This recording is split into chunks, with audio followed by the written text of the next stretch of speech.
महात्म्य हमारे शास्त्रों में ऐसा वर्णित है कि आषाढ़ मास के शुक्ल पक्ष की एकादशी के दिन भगवान श्री हरि 4 माह के लिए क्षीर सागर की बजाय पाताल लोक में बलि के द्वार पर विश्राम शयन करने के लिए निवास करते हैं। यही कारण है कि इस व्रत का नामकरण देवशायनी हरिशायनी एकादशी पड़ा।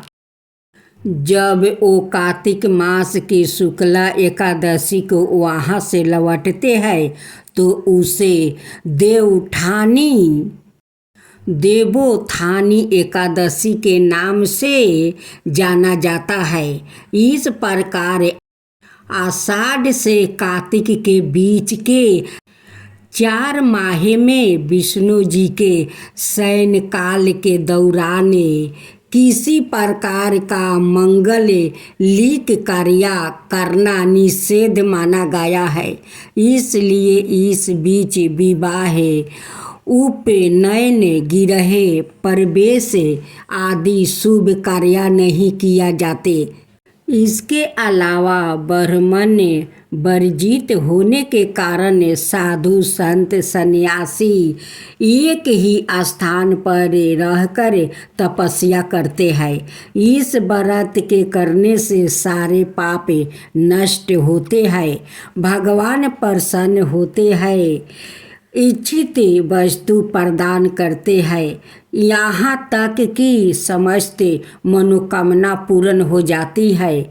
मनुष्यों को भगवान उत्तम गति प्रदान करते हैं।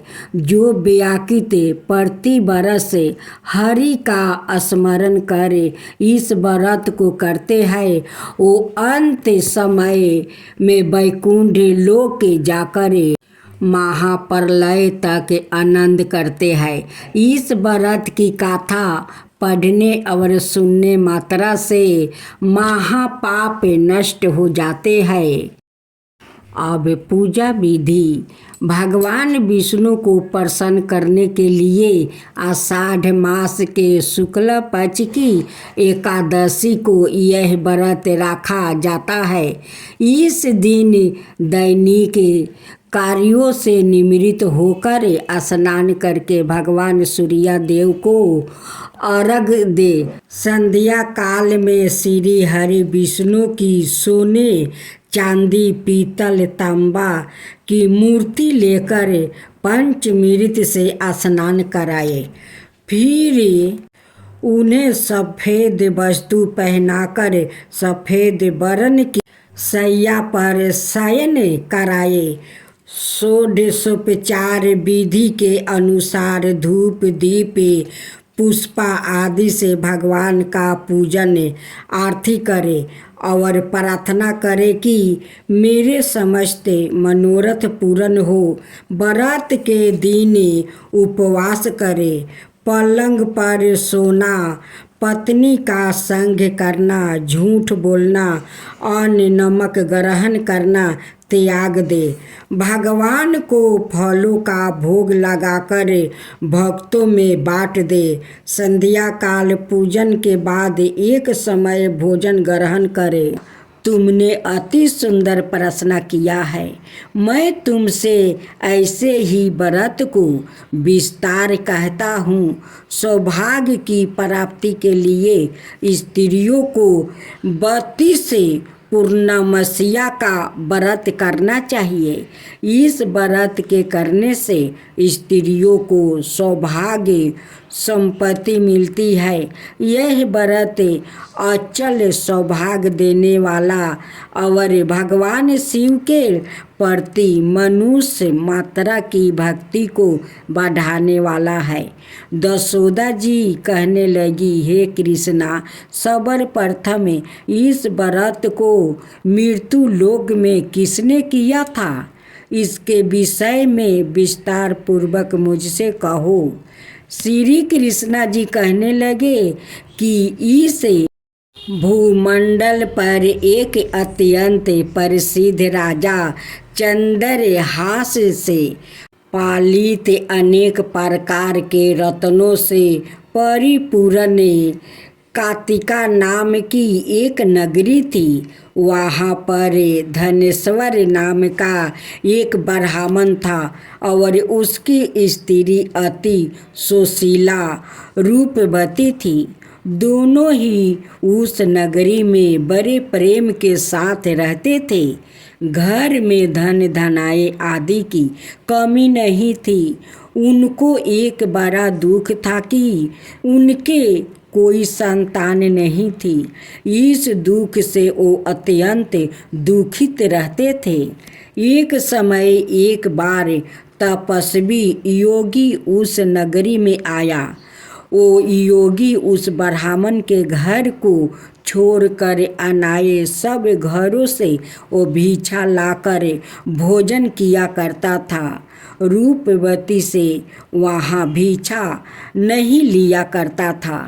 उस योगी ने एक दिन रूपवती से भिक्षा ना लेकर किसी अनाए घर से भिक्षा लेकर गंगा किनारे जाकर भिक्षण को प्रेम पूर्वक खा रहा था कि धनेश्वर ने योगी का यह सब कार्य किसी प्रकार से देख लिया।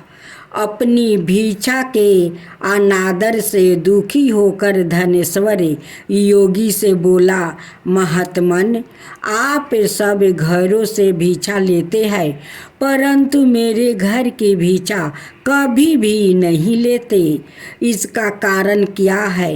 योगी ने कहा कि निसंतान के घर की भिक्षा पतितों के अन्न के तुल्य होती है और जो पतितों का अन्न खाता है वो भी पतित हो जाता है। चूँकि तुम निसंतान हो, अतः पतित हो जाने के भय से मैं तुम्हारे घर की भिक्षा नहीं लेता हूँ।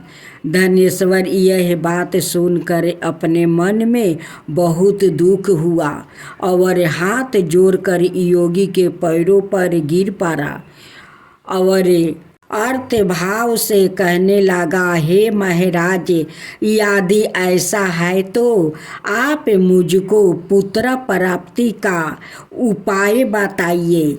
आप सबर ज्ञान है, मुझ पर अवश्य ही यह कृपा कीजिए। धन की मेरे घर में कोई कमी नहीं है परंतु मैं पुत्र ना होने के कारण अत्यंत दुखी हूँ। आप मेरे इस दुख का हरण करें। आप समर्थ्यवान है। यह सुनकर योगी कहने लगे, हे ब्राह्मण, तुम चंडी की आराधना करो।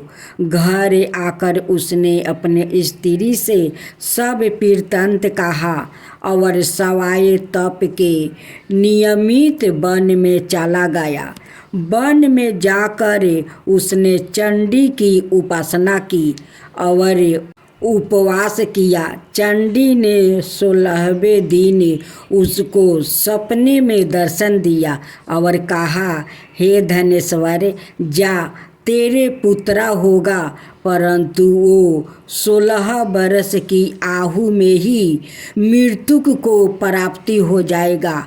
यदि तुम दोनों स्त्री पुरुष 32 पूर्णमासिया का व्रत विधि पूर्वक करोगे तो वो शीघ्र आयु होगा। जितनी तुम्हारी समर्थ हो आटे के दिए बनाकर शिव जी का पूजन करना, परंतु पूर्णमासिया को 32 हो जाने चाहिए। प्रात काल आने पर इस स्थान के समीप ही तुम्हें एक आम का वृक्ष दिखाई देगा।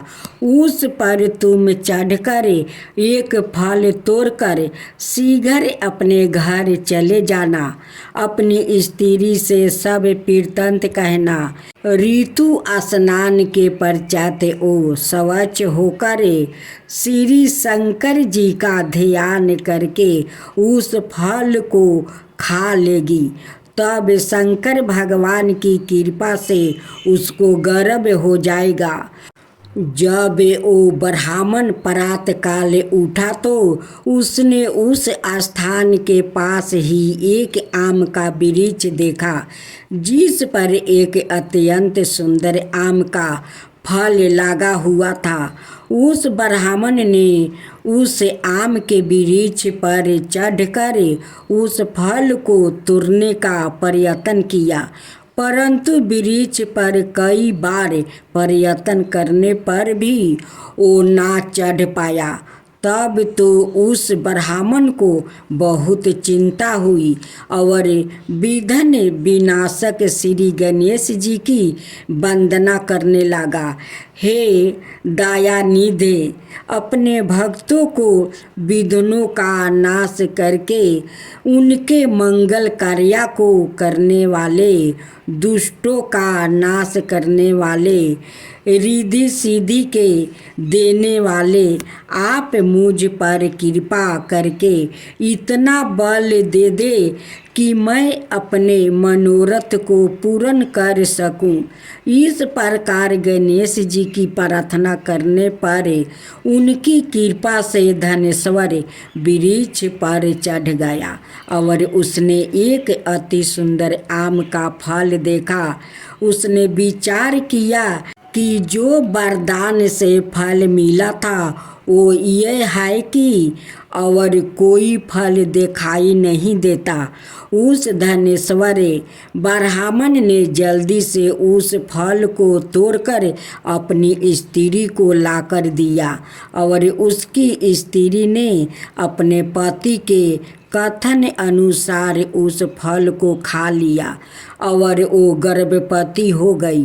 देवी जी की असीम कृपा से उसे एक अत्यंत सुंदर पुत्रा उत्पन्न हुआ, जिसका नाम उन्होंने देवी दास रखा। माता पिता के हर्ष और शोक के साथ वो बालक शुक्ला पक्ष के चंद्रमा की भांति अपने पिता के घर में वो बढ़ने लगा। भवानी की कृपा से वो बालक बहुत ही सुंदर, सुशील और विद्या पढ़ने में बहुत ही निपुण हो गया। दुर्गा जी की आज्ञा अनुसार उसकी माता ने 32 पूर्णमासिया का व्रत रखना आरंभ कर दिया था, जिससे उसका पुत्र बड़ी आहु वाला हो जाए। 16वां बरस लगते ही देवी दास के माता पिता को बड़ी चिंता हो गई कि कहीं उनके पुत्रा की इस बरस मृत्यु ना हो जाए। इसलिए उन्होंने अपने मन में विचार किया कि यदि यह दुर्घटना उनके सामने हो गई तो वो कैसे सहन कर सकेंगे।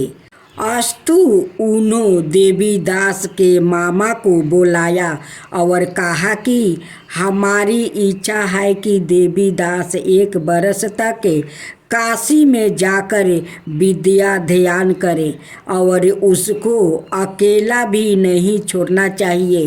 इसलिए साथ में तुम चले जाओ और 1 बरस के पश्चात इसको वापस लौटा लाना। सब प्रबंध करके उसके माता पिता ने काशी जाने के लिए देवी दास को एक घोड़े पर बैठाकर उसके मामा को उसके साथ कर दिया, किंतु यह बात उसके मामा यह किसी और से नहीं कही। धनेश्वर ने प्रतिदिन अपने पुत्रा की मंगल कामना और शीघ्र आहू के लिए भगवती दुर्गा की आराधना और पूर्णमसिया का व्रत करना आरंभ कर दिया। इस प्रकार बारंबार 32 पूर्णमसिया का व्रत पूरा किया। कुछ समय पश्चात एक दिन वो दोनों मामा और भांजे मार्ग से रात्रि बीतने के लिए किसी ग्राम में ठहरे हुए थे। उस दिन उस गांव में एक ब्राह्मण की अत्यंत सुंदरी सुशीला राजकुमारी और गुणवती कन्या का विवाह होने वाला था। जिस धर्मशाला के अंदर वर और उसकी बारात ठहरी हुई थी, उसी धर्मशाला में देवीदास और उसके मामा भी ठहरे हुए थे। संयोगवश कन्या को तेल आदि चढ़ाकर मंडप आदि का कीर्तन किया गया तो लगन के समय वर को धनु व्रत हो गया। अस्तु वर के पिता ने अपने कुटुंबों से परामर्श करके निश्चय किया कि यह देवीदास मेरे पुत्रा जैसा ही सुंदर है, मैं इसके साथ ही लगन करा दूं और बाद में विवाह के अन्याय कार्य मेरे लड़के के साथ हो जाएगा। ऐसा सोचकर देवीदास के मामा से जाकर बोला कि तुम थोड़ी देर के लिए अपने भांजे को हमें दे दो, जिससे विवाह के लगन का सब विधि संपन्न रूप से हो सके। तब उसका मामा कहने लगा कि जो कुछ भी धन धानाए आभूषण आदि कन्यादान के समय वर को मिले वो सब हमें दे दिया जाए तो मेरा भांजे इस बारात का दूल्हा बन जाएगा। यह बात वर के पिता ने स्वीकार कर लेने पर उसने अपना भांजे को वर बनाने को भेज दिया और उसके साथ सब विवाह कार्य रात्रि में विधि पूर्वक संपन्न हो गया। पत्नी के साथ वो भोजन ना कर सका और अपने मन में सोचने लगा कि ना जाने यह कैसी स्त्री होगी। वो एकांत में इसी सोच में पड़ गया। निश्वास छोड़ने लगा और उसकी आंखों में आंसू भी आ गई। तब वधू ने पूछा कि क्या बात है, आप इतने उदासीन दुखी क्यों हो रहे हैं। तब उसने सब बातें जो वर के पिता वो उसके मामा में हुई थी उसको बतला दिया। तब कन्या कहने लगी कि यह ब्रह्म विवाह के विपरीत कैसे हो सकता है।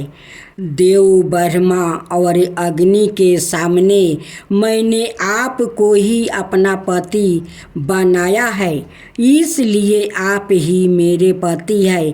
मैं आपकी ही पत्नी रहूंगी, किसी अन्याय की कदापि नहीं। तब देवीदास ने कहा, ऐसा मत करिए, क्योंकि मेरी आहू बहुत थोड़ी है। मेरे पश्चात आपकी क्या गति होगी। इन बातों को अच्छी तरह विचार लो। परंतु वो दृढ़ विचार वाली थी, बोली कि जो आपकी गति होगी वही मेरी गति होगी। हे स्वामी, आप उठिए और भोजन करिए, आप निश्चय ही भूखे होंगे। इसके बाद देवीदास और उसकी पत्नी दोनों ने भोजन किया और शेष रात्रि में सोते रहे।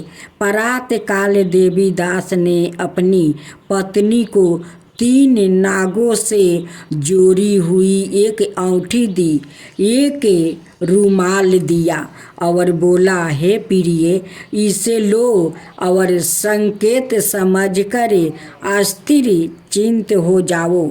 मेरा मरण और जीवन जाने के लिए एक पुष्पा वाटिका बना लो, उसमें सुगंधि वाली एक नौ मल्लिका लगा लो, उसको प्रतिदिन जल से सींचा करो और आनंद के साथ खेलो कूदो और उत्साह मनाओ। जिस समय और जिस दिन मेरा परांत होगा यह फूल सूख जाएगा और जब ये फिर हरे हो जाए तो जान लेना कि मैं जीवित हूँ। यह बात निश्चय करके समझ लेना, इसमें कोई संदेह नहीं है। यह समझा कर वो चला गया। प्रातः काल होते ही वहाँ पर गजे बजे बजाने लगे और जिस समय विवाह के कार्य संपन्न करने के लिए वर और सब बाराती मंडप में आए तो कन्या ने वर को भली प्रकार से देखकर अपने पिता से कहा कि यह मेरा पति नहीं है, मेरा पति वही है जिसके साथ रात्रि में मेरा पानी ग्रहण हुआ था, इसके साथ मेरा विवाह नहीं हुआ है।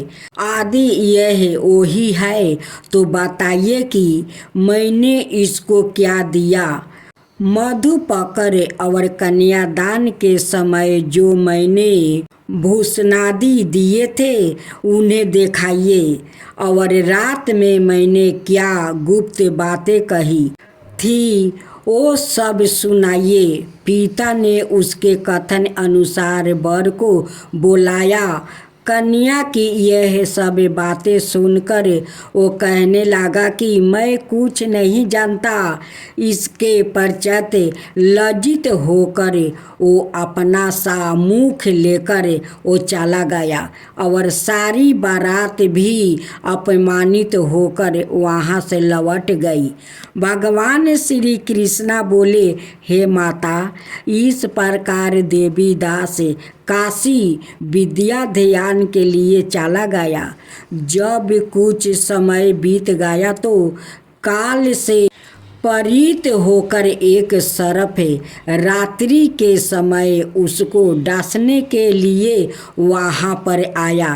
उस विषधार के प्रभाव से उसके शयन का स्थान चारों ओर से विष की ज्वाला से विशोला हो गया, परंतु भरत राज के प्रभाव से उसको काटने ना पाया, क्योंकि पहले ही उसकी माता ने 32 पूर्णिमा का व्रत कर रखा था।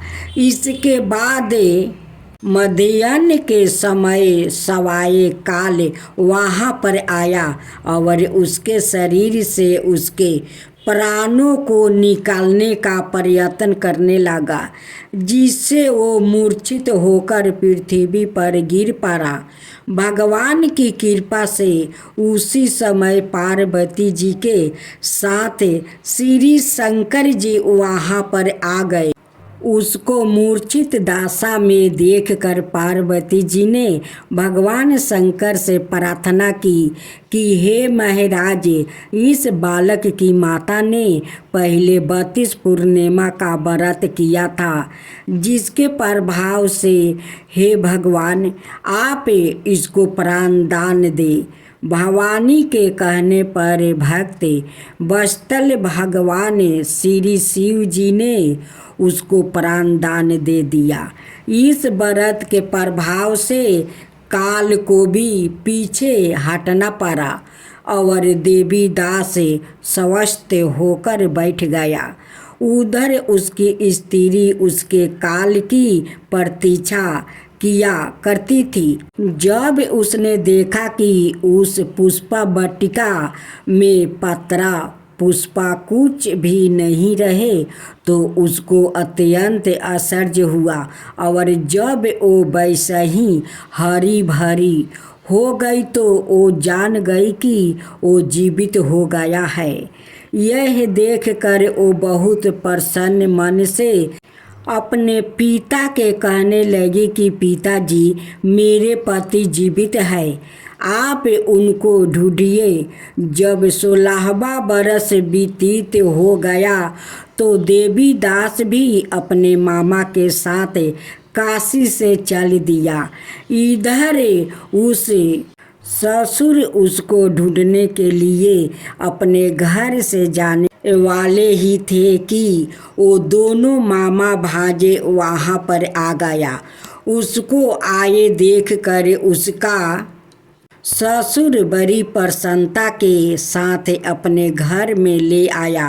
उस समय नगर के निवासी भी वहाँ इकट्ठा हो गए और सबने निश्चय किया कि अवश्य ही इसी बालक के साथ इस कन्या का विवाह हुआ था।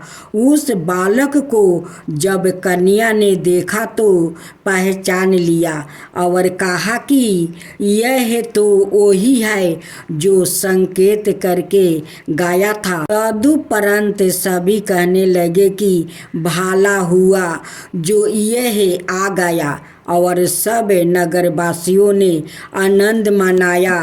कुछ दिन बाद देवी दास अपनी पत्नी और मामा के साथ अपने ससुर के घर से बहुत सा उपहार लेकर अपने घर के लिए प्रस्थान किया। जब वो अपने गांव के निकट आ गया तो कई लोग ने उसको देखकर उसके माता पिता को पहले ही जाकर खबर दे दिया कि तुम्हारा पुत्र देवी दास अपनी पत्नी और मामा के सहित आ रहा है। ऐसा समाचार सुनकर पहले तो उन्हें विश्वास ही नहीं हुआ, किंतु जब और लोग ने भी आकर उनकी बात का समर्थन किया तो उनको बड़ा आश्चर्य हुआ। लेकिन थोड़ी देर में देवी दास ने आकर अपने माता पिता का चरणों में अपना सिर रख कर प्रणाम किया, और उसकी पत्नी ने अपने सास ससुर के चरणों में स्पर्श किया तो माता पिता ने अपने पुत्र और पुत्रवधू को अपने हृदय से लगा लिया और दोनों की आँखों में प्रेम में बह चले। अपने पुत्र और पुत्रवधू के आने की खुशी में धनेश्वर ने बड़ा भारी उत्साह किया और ब्राह्मणों को भी बहुत सी दान दक्षिणा देकर प्रसन्न किया। कृष्णा जी कहने लगे कि इस प्रकार धनेश्वर 32 पूर्णिमाओं के व्रत के प्रभाव से पुत्रवान हो गया। जो भी स्त्रियां इस व्रत को करती है वो जन्म जन्मांतर में विधवा का दुख नहीं भोगती और सदाए सौभाग्यवती रहती है। यह मेरा वचन है, इसमें कोई संदेह नहीं। मनाना यह व्रत पुत्र को देने वाला और संपूर्ण मनोकामनाओं को पूर्ण करने वाला है। 32 पूर्णिमाओं के व्रत करने से व्रती की सब इच्छाएं भगवान शिव जी की कृपा से पूर्ण हो जाती है।